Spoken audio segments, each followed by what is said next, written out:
Thank you for your interest in the Retained Recruiter show powered by iIntro. Before the show starts, I have a small favour to ask of you. Our goal is to provide you with the most insightful, helpful and practical recruitment knowledge and know-how from the best in the recruitment industry. If you like this channel and enjoy watching our content, hit the subscribe button to get notified as soon as we upload a new episode. Thank you again, and as ever, we're rooting for your success. Now, time for the show.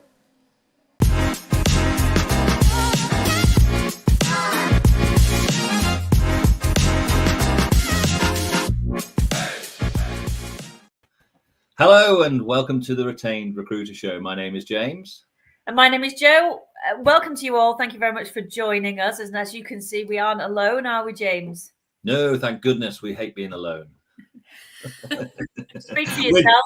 Indeed, yeah. Well, listen, today we're joined by a very special guest. We're really pleased to welcome Alexandra Guy from Clear Executive Search. We call her Alex. So, yeah, but just give me the full name, Alexandra, because put Alex sometimes. I know you sometimes get people who think you're a male, Alex. So they do. You're definitely not one of those. Anyway, so welcome, Alex. Thank you. Good to be here. Jo, what have we got lined up for today's 30-minute bonanza? Yes, so I think this is a really great show. It's not something that we've really looked at before, but the vast majority of the businesses that we work with are solopreneurs or, small recruitment businesses. So we thought, what better than to invite one of our clients on who has walked the walk, talked the talk, got the T-shirt, got the canvas, which is going to go on the wall behind her, which is a full conversation about that. So that, Alex, we're going to ask you a load of questions about how you've moved out of, working for somebody else to working for yourself, the trials and tribulations, the challenges, but also the opportunities that come from that as well. So, yeah, really good 30 minutes and very insightful for anybody who is in the process of setting up or has set up and is looking for a bit of inspiration. Yeah. And it's the title for today's program is called From Solo to Supported, Overcoming the Loneliness of a Solopreneur. Because when you set out in business by yourself, there's one of these phrases, it can be very, very lonely. And Alex, that's what we're going to sort you out today. But before we do that, Alex, why don't you just do a little précis on a little bit of an introduction to your business. And so tell us a bit more about what you do and who you do it with. Okay. So quite a long time ago, I was headhunted to join a company. It was all to do with the animal industry, and I learned everything from breeding genetics through to slaughter. And when the company ended up making redundancies, I actually was then again headhunted, and I set up a business for animal health and nutrition because more and more antibiotics were being used in animal feed. It's like farm to fork. It goes through our system. There's so many superbugs, and we're all dealing with this antimicrobial resistance where antibiotics don't work. So for me, it's like a really big purpose in the industry. So I'm now in my third year. I'm into my fourth year now. Loving every minute. It's like Narnia. This door's open and there's a whole world out there. Yeah, so that's me. Just work by myself. I've got plenty of my family that I work with. So, what I want to talk about today is obviously, you obviously having come from the employed world, working in recruitment, and how you then set out and set up Clear Executive Search, your business. And I know there's some support networks around you as well, which we're going to talk about as well. But Jo, why don't we jump into the first question, where we're going to talk a little bit about that leap into business ownership. Yeah, absolutely. So I think it can be a really scary leap for people. I know a lot of people who probably want to do it, but never actually do it, and take the leap from working for somebody else to setting up your own business. So just tell us a little bit about maybe your motivations for wanting to do it and how that might be helpful to other people who are maybe looking to make that leap. I think for me, it's a lot surrounding COVID. So I've worked for Yorkshire Post newspapers. I've worked for really big executive companies, many, many people with all the hustle and bustle. And I never actually thought I could work alone. I love people too much, and it wasn't until it got to COVID where I'm sat at home, I'm thinking, this isn't actually too bad. And actually, I used to see your faces all the time, Jo and James. That's horrifying. Because you did an amazing thing about, it was 5 weeks, and it was all about going from contingent to retained. I went on all of them. So when I actually went back to work, I started presenting my first retainers. And then to now, being with iIntro and the platform and everything, 100% retained. So it was really success, for me. Good. Okay. So in terms of looking at Alex, so you made that jump, and obviously, what were the benefits to you? What did you see that came out of that step into self-employment? So I got away from the internal politics of in businesses. I think for me going solo, it was more money. So when I was being pushed, come on, you must go something, Alex, really, really pushing me because I was bigger fees.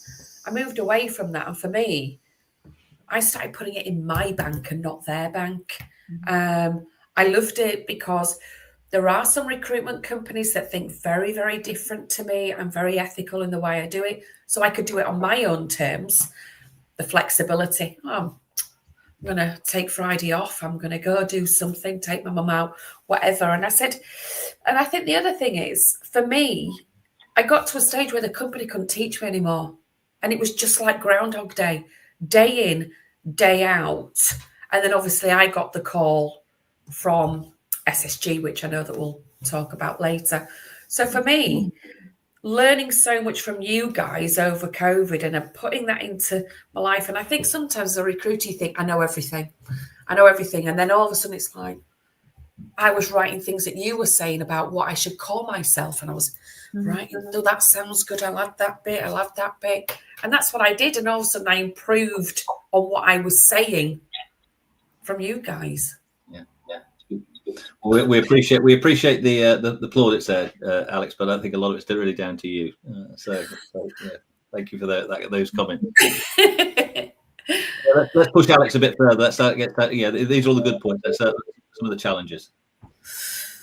So some of the challenges. So initially you set it all up and it's amazing and you feel really proud and you tell everybody, I've got my own business now, and you can see it on Company's House and it's all great. But the problem that you have as an individual owner, like normally typical salespeople love a pat on the back. Well done, you've done this. And then you just sat on your own. Or you've had a number of bad hits that have been happening within your business and you've got nobody there to say, right, let's take each one, let's reframe it and move on.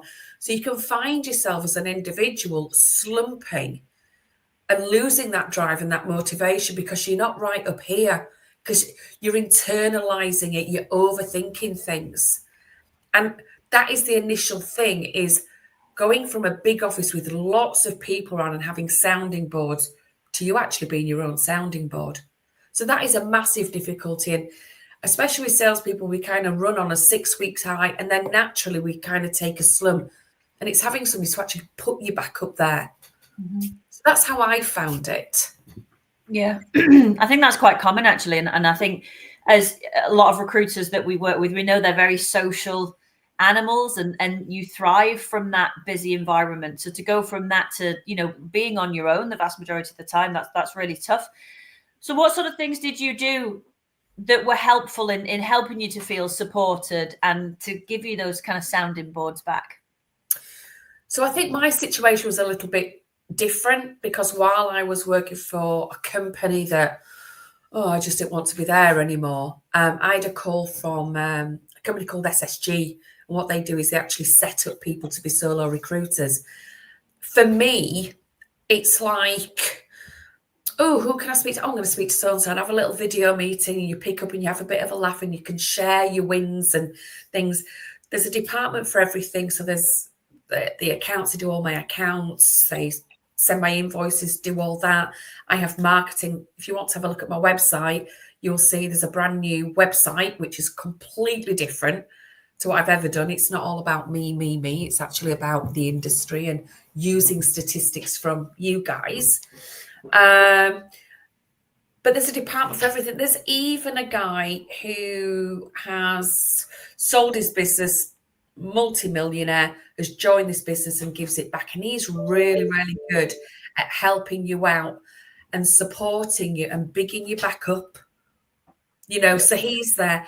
But for me, they're like my family. And then now I've got you guys, I can tap into you and ask for quick solutions. I know Plowman's always there. You know, he's amazing. We did actually have a really good laugh the other week when we're coming up with pictures, and we did a blue flying pig.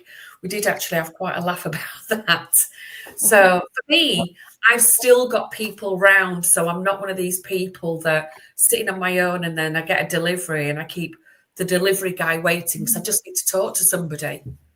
Well, listen. We've put if anybody wants to have a look at your website, there's a link up to it up there, and I think you'll see some of that. I think, Alex, one of the things that you did, because obviously we talk about things like mental health and mental wellness in terms of being by yourself. I think one of the clever things you did in your business, you decided to affiliate yourself with a broader organisation. You're support independent. You're in business for yourself, but you're not by yourself. So you've got infrastructure of SSG, and by the sounds of it, obviously they've been hugely beneficial to you, which is obviously one of the things that anybody can do in terms of those type of organisations, of course. But there are still challenges out there, because at the end of the day, the buck does stop with you, Alex, and I think that's the important point. Yeah. But I did what I needed to do, and I don't care in this industry. It's like we all call it champagne and razor blades. The highs are high, but the lows can be brutal. And I think sometimes you just need that person to say, cheer me up, tell me a joke, what have you been doing? Let's do this, and you can have a laugh. And then all of a sudden you just perk up that little bit. I need that because I am like this social butterfly. I need to talk with people. We were on holiday, for example. My husband, we talk about him, and he Give Brian a shout out, shall we? Yeah, what? Give Brian a shout out. But the thing is, he's completely not like me. And there was one day, and he was going to put his earphones in, and thank God they didn't work. So I thought, that'd be like putting me with masking tape on, expecting to lay on my sunbed and not speak a word. And I'm like this, and he's, more interested in just being quiet and relaxing. So, Alex, did you find that with that, I say, because you decided to go out there and identify that infrastructure to work around you, whereas a lot of people don't have that. So, was there anything that did you start with SSG from the start, or did you migrate into that? Yes. How did it come out? Yeah, for me, I started with them. They contacted me, found out my turnover, what I was doing, and there was a viable business for them. And it just started from there, from them setting me up, doing the legal, doing the contracts, etc., sorting out my finance, designing my website, doing my brochure. There was just all of that. And the good thing is as well, when you're in businesses, you often have like an awards night. So we've got one coming up in November. I'm hoping to get best planned campaign with all my animal pictures I've done. But again, then it's a social thing.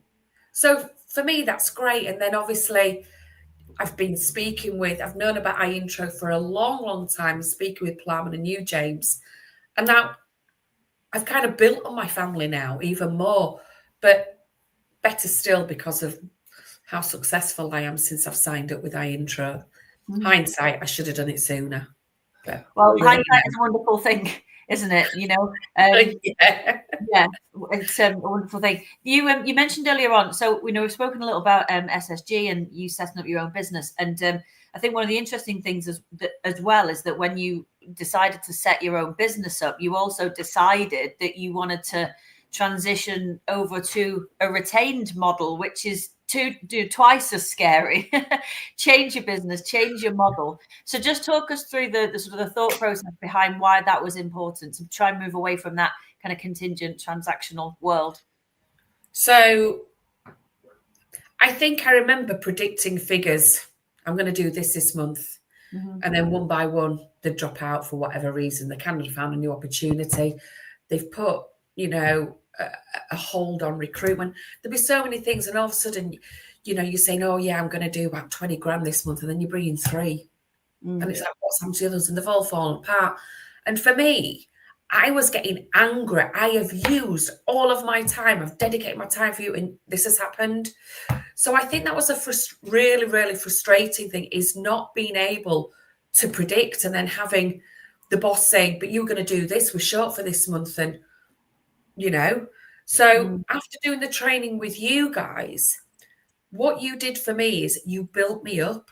So I'm a person that people used to say, if you only believed in yourself as much as others, you'd go further. And that's always been, I have a lot of self-doubt and,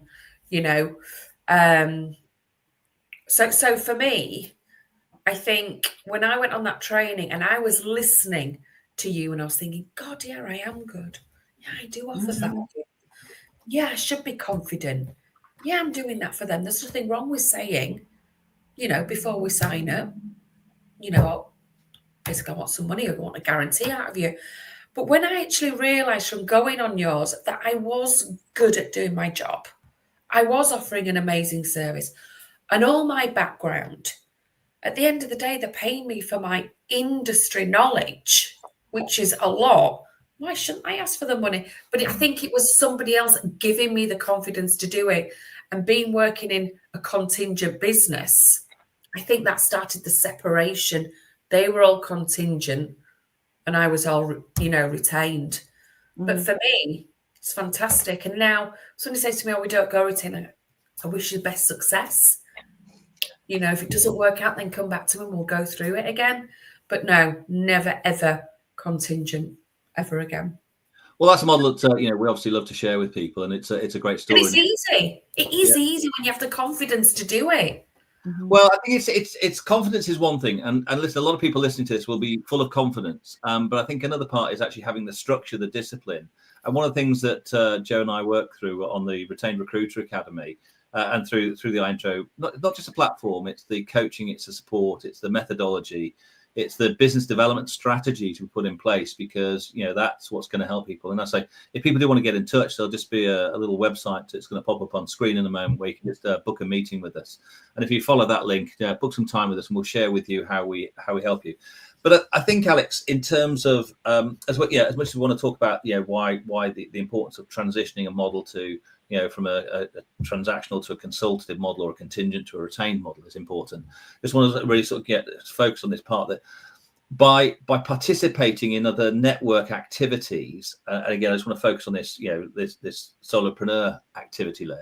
Yeah, it's about giving yourself, like you say, that backboard to know that there's somebody else who can help you.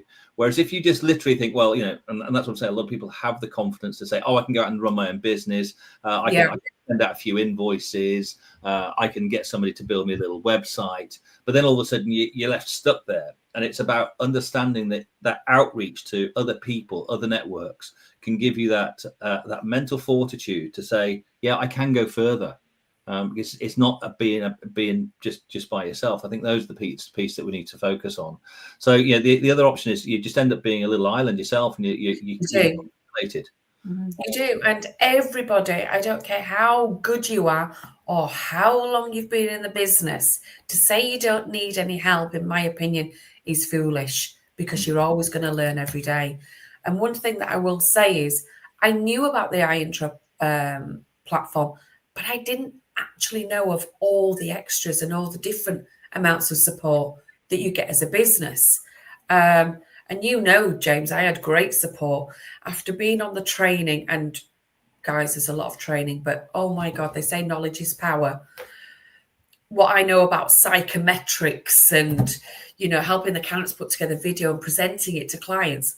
I went to big, massive event in Germany in November, and it was the first time presenting this platform and the bad hire calculator and how much money people can save and what your retention value will increase to.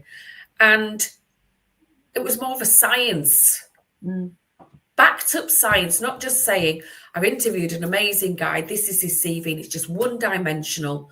And then by using the platform, you've got video, picture, psychometric. I use the Fireflies, the same as you, for my AI to take all my notes, and then I use all my interview notes to actually put it all together.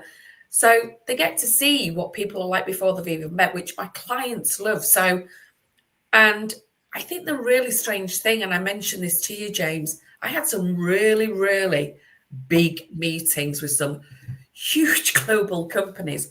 They never asked me how much. Never.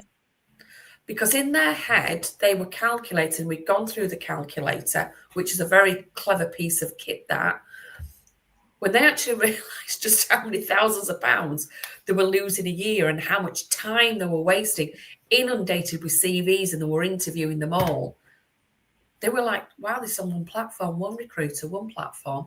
I can see what's going on. I get all of this. I get to do a job document to do with psychometrics, which talks about the, I can't think of it, what it's called. Word survey? Job survey? Job survey. Yeah, which is great, because for the first time, when they put this together, the client, by answering all the questions, it gives you the perfect person to join that business. So when you're interviewing, you're just matching it. And higher success rate. And I think for me, what I came home with from being at Eurotea was quite amazing. I mean, that one particular client said, Alex, can you assist us in other areas? And we discussed countries, and I'm now the person signed partnership that I will do all their European work. And that's an amazing success story, Alex, and it's testament. Yeah. But that was on the back of the platform and presenting it as a new concept. They'd never heard of it. Yeah. And that's amazing. But I think it is testament to the fact that what you had the persistence, the determination, the resilience to because you said right at the beginning you had some little knockbacks which hurt your confidence. And I think it's about surrounding yourself with support, and then systems, processes, and tools, because that can create that stability for people to. Yeah. So it's about putting those particular pieces. Jo, what have you got to add to this one? Yes, I have a question, and the reason why I have this question is because this is something that I know that solopreneurs who are starting off really struggle with, particularly if they've got restrictive covenants or they're moving into different industry sectors, etc., and they're starting from ground zero. And in my experience, the people who want to set up their own businesses have been in recruitment for a while, so it's probably been a number of years since they've had to actually build a desk. Build from scratch the business development, the candidate generation, getting in front of clients for meetings. We train meetings all day long, but if you're not doing what you need to do to get the meetings, then the meetings aren't going to come. So what would your advice be to people who are maybe setting out and they are back to ground zero again of, I need to go out there, I need to create my target client lists, I need to get my business development sorted. What advice would you give people who are maybe in that boat? I think not to put too much pressure on yourself initially. You're setting yourself up for failure when it gets too much for you. I think you've got to really do like a plan. And I don't mean some really big, elaborate strategic plan for the next 5-10 years. It starts off more on a day-to-day. And then as you get better at you then start becoming more strategic. I'm planning on doing that there. That's when it's a high time. That's when I need to do this. So you kind of plan. You have to put stuff in your diary. Mm-hmm. Because sometimes, like me, I procrastinate. I think, I don't want to do that today. I'll do it another day. But I think doing that, so getting your website up and running, start then putting little adverts out on LinkedIn, telling them I'm here and what you're going to be doing, and then going through and speaking to other clients, say, just to let you know I've moved, and going through all of that, and then just sending them an email, just keep on just touching. And I think you cannot start big. I'm going to build this, I'm going to get all these candidates, because your brain, it'd be just too much and it would have a negative effect. So write down little tasks each day. And even if you think, I haven't done this, you can still go back and think, well, I did this, and did this, But I think it's just understanding your market. When is a good time to be recruiting? When's a good time to do more business development? When is a good time to get more candidates on board? And then it will just flow naturally. And that's what I did, Yeah. I think, do you know what? One of the things I think you mentioned, that planning, planning is critical. I think if we don't plan our business development, our candidate generation strategies, then we don't know what we're going to do and how much of it we need to get out of it. But then the second thing, I think, again, sometimes when you start your own business, the shackles come off. You think, oh, I can just do whatever I like, and there's a sense of freedom that comes with that. But then also, after a few weeks, you've got to think, okay, how productive am I actually being? It's very easy to kind of slow down to the point where you're not really achieving much each day. So I think diarization, planning, plan yourself, plan your day, plan your tasks and activities. Yeah, and I think for me, I'm over helpful sometimes. I rewrite people's CVs for them if they're really struggling to get a new position, and I will do that. And I did that throughout COVID, helping people. But as a business owner, you've now got to go, I am not getting a regular salary coming in with my bonus. And I know it's going to be in my bank account at the 27th of each month to pay all my bills. And sometimes you've got to just plan, because in your head, you'd be like, oh my God, my mortgage is coming out soon. And, I ain't really building enough money and this, that, and the other. And then you can start spiraling. But if you plan and put good things in place and ask yourself the question each day, is this going to make me money? Because if it's not, don't do it. And it's doing things in different ways and clever. And one thing I have to say, since coming with iIntro, I speak with other partners in the business.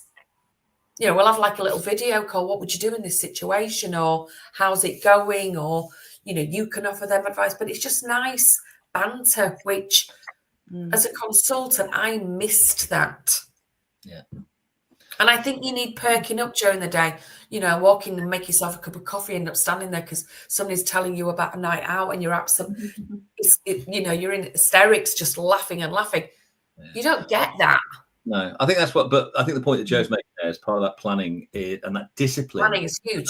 Putting there. And it's one of the things that we focus on now more and more so, because as we've spoken about, the iIntro platform is there to help people pitch, win and deliver retained assignments. But the BD strategies we're putting in place at this moment in time are really there to drive those meetings. And driving those meetings, the other important thing there, Alex, that plays to some of your points, is that actually then gets you interacting with people. And then you feel good about yourself again. Yeah, absolutely. And then obviously once you've won the retained work, the good news is the relationships you're having with candidates are that much more solid. Yeah, because they're more meaningful, because you're not trying to get through as many candidates as you can. You're not in a race to churn them through. You can actually spend quality time with them, coaching them, helping them structure their CVs or resumes in the right way, but also position to make sure it's the right move. Yeah. And I know a really good thing, I don't know how many people actually do it. It's really good when somebody writes some pretty amazing words about your work. So I've always asked, can you write me a testimonial, how I stood out, what you liked, what you could take with moving forward. But I'd really like to have, that from you. And we go on, and then they're part of my network and they share things and everything else. But when you actually, if you have a bad day, this is what I used to do.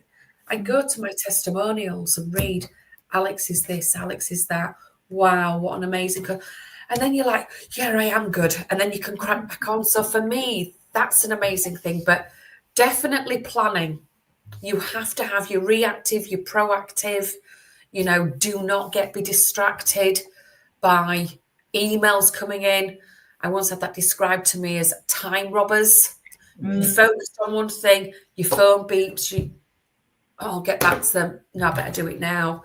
It takes you away from what you're doing, or as an email popping in, I'll just handle that. But you've got to be really, really strict with yourself and say, no, they're people who are just wanting my attention now, but this is my attention. I think you just got to give yourself that structure and discipline in terms of making sure that you do it. Otherwise, as I say, the time killers are people just suck the time away, and all of a sudden you find, and that's one of the hidden dangers of working by yourself, is your loneliness can just lead you to go off and create bad habits, distracted too easily. And that's why we always talk about structuring your day. It's not about giving, you've got that freedom to do what you want. If you need to take an afternoon off because you need to go to kids' sports day or something like that, those are the things that you don't have to ask permission for. But you've got to build that structure into your business. Otherwise, you'll find yourself, and one of the stats I was going to say, there are we're here in the UK today, but I think these stats also do prove themselves in other markets as well. It's so easy in most markets for recruiters to jump out of employment into self-employment. It's amazing how many people end up jumping back the other way. And the reason why they do it is because they haven't planned and figured out a strategy to go out and help them. They just think, hey, listen, I'm making so much money in my salary and I could earn so much more because my fees are 3-4 times what I'm actually getting paid here. So I'll go and do it by myself. You'll find it's a lot harder because you don't have the brand support. So you've got to think about all those things, building your website and all those other. If you don't, you just fall into this spiral and you're just going to spiral out of the business. And that's a shame. And I think, Alex, the good thing that you're saying is you just found today that you're actually in your 4th year, not your 3rd year. So you're another further year down the track. Those early years can be difficult. So I won't be jumping back into employment. I'm loving what I do, but it is all that. And I think the thing is, do not put too much pressure on yourself. Baby steps. You don't, learn to walk before you can run. I mean, all these different sayings. But the thing that I was once told during my career, and I think I've been in recruitment 20 odd years now, maybe nearly 25, and you remember different things. So I think I had a manager at one time say, right, I want you to all step into a great week next week, be prepared. So on Friday, finish a little bit early, or if you're taking Friday off, do it Thursday, because you can do that now. Yeah. And actually plan what you need to do. You take each client, what you need to do. I'm going to network, I'm going to headhunt, I'm going to do this. But break it down in your diary in bite size. And when you come in, you go, right, I'm on with this because the system's telling you this is what I'm doing. And I think that helps you to actually come, and then you get to the end of the week and think, I've had an amazing week this week. Yeah, absolutely. Good advice. Yeah, indeed. Well, listen, we've covered a number of topics today that people who are thinking about taking that leap into business ownership, in terms of, Alex, you've spoken eloquently about the benefits of going solo, but we've discussed some of those little challenges that are there, which can be things happen and you've got to be prepared for them. It can be lonely. So look at ways where you can surround yourself with support. And some of it is family, Alex, who you mentioned, you get that stuff there. And other things is just to keep an eye out and look for some of the warning signals. If you just find yourself drifting away from some of those particular parts and making sure you're staying focused on track. Again, Alex, I know that you've been very complimentary to us, which we really do appreciate in terms of how changing your model can actually help improve that as well. So your business performance will improve, but so will your relationships with your clients and your candidates, because you're doing less chasing and more consultative working. And that thing we spoke about, you're not an island yourself. Find ways to surround yourself with people who can give you the support and infrastructure that you need. You found it with SSG and with us, which we appreciate as well. So I think it's done that. So I think what we've done today is share with people the benefits of being solo. We've identified some of the pitfalls for them, but Alex, your story is, it's amazing for everyone to hear. And I know you've been, in terms of, you said you've had great success over the past year or two, and we look forward to continuing to work with you. We thank you for sharing with us today. Mm-hmm. Jo, what's next? Well, we have got another show coming up in a couple of weeks. We've got some more special guests. So we've got a full timetable of events now leading all the way up to the Christmas period. Because you mentioned the Christmas word. I know. Boom time in recruitment now, September through till for the run up to Christmas. So a nice busy time. We'll have lots of experts on, industry experts, and then also amazing people like Alex, who are, running really successful businesses. So thank you so much for today, Alex. It's been really insightful. You're welcome. You're welcome. And if anybody wants to send me an email and wants to find out more, get in touch. Yes, come and have a chat. Alex likes a chat. Alex likes I'm a helper. That's what it is. I'm a help. It makes me feel good. Yeah. Anyway, it's goodbye from me. And it's goodbye from me. And it's goodbye for me. See you next time. Bye-bye. Thank you, everyone. Bye-bye. Yeah.